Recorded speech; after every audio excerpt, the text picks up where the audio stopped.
Okay, here we are with another exciting tutorial. I'm Justin Thorpe and I wanted to show you a few ways to use some of the heads. If you open up the head library that you have, I'm in matrix 9. You can do this in matrix 8 too.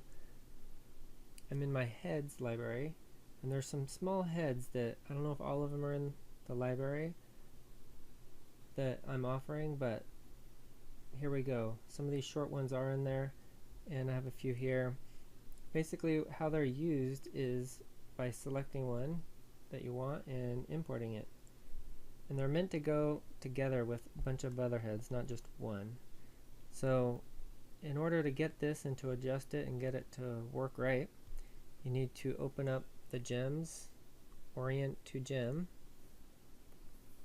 and you select your gems and put them in. And I'm not going to put the object in yet because I want to adjust it. I'm going to show the guide and then this stone. I'm going to hide the shank for now just so I can see, and the stones just so I can see that stone while I adjust it to the right. Well, can't be invisible. I'm going to just take these ones and put them on a different layer and hide them so the guide doesn't disappear. I'm going to move that down so you can see the patterns going right up to the girdle. If you look down on it, shade this so you can see it. It's definitely too much prong, a little bit too big for what I have. So I'm going to scale the head up. My computer has a problem scaling. It just kind of keeps going by itself. It's really slow. I don't know why. I'm going to lower that again. It might even shrink it just a little bit. Okay. Once you're happy with it, and once it will select, there we go. Then I'm going to change shading mode. Can take it and I'm going to adjust. They seem a little close in right now, so I'm going to take one quadrant. Make sure your T-splines is on. Take one of those quadrants. Make sure I have just that quadrant, and I'm going to rotate it from the center and just kind of wrap it around the stone a little more.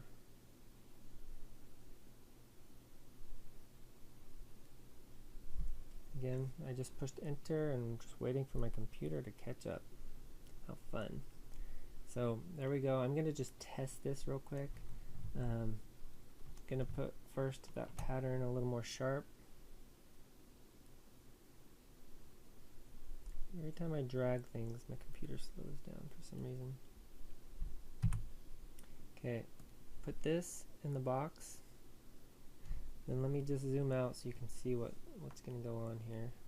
Kind of get the shank there and the stones. I'll lock them. And then you just say apply to gem, set to gem.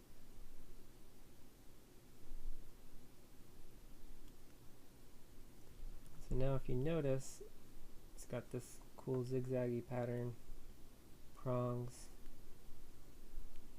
double prong. It works out really well. So as you can see, if you've gone over the ring rail, you can either unorient them and adjust this head and then reorient them. You know, it'd just be pretty quick. Something you can do. Take it, raise them up. It's not live, so you would have to actually get rid of those and reapply them. Or B, just do a ring rail cutter and cut them off if you wanted to. But basically, and then you can adjust your shank to fit how you want into the heads. So just wanted to show you a quick, easy way to do that. There's like I said, a few different ones in there. If you look, that one was just with that pointy little pattern.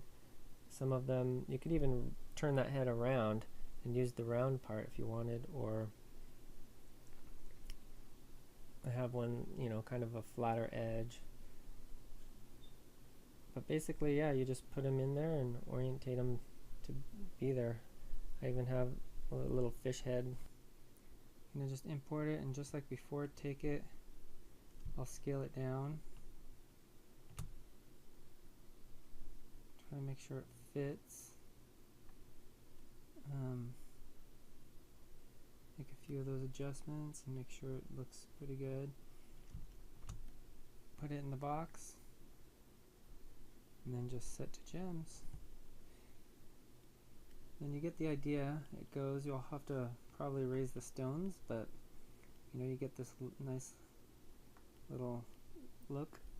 And one other thing I wanted to bring up is sometimes if you want more thickness or some type of a bottom border, you could always sometimes bring the library open, go to like parts, bring some type of a bridge on here. And I know I'm not making anything pretty, but I'm hoping you'll understand that you've been making jewelry. But I'm gonna just forget about where the ring rails are for now, just to show this concept. Bring this out, you can widen it even slightly wider if you want to, and I'm going to scale it down just a little bit so it touches it. Okay, so then there's this extra. You can either select it, delete it, and readjust it, or B, really doesn't matter. You can probably just convert it. Select it if you can. Convert it to a regular poly surface, and you could always just cut it down. It's the easiest probably. Take a big piece out.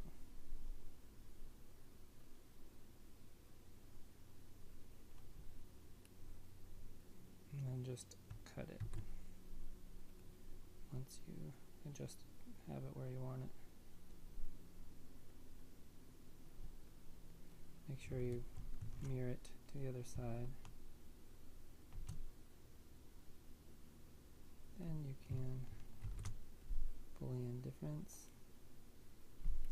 There you go. But so you kind of get the concept of that, where you have your head sitting on a bridge, and you could make the bridge thicker, thinner, however, but if you wanted the holes all the way through, you could just go ahead and, you know, make cutters to cut through. And there you have it, just a little cool way to use the library and the different heads in it. If you have any questions, just let me know.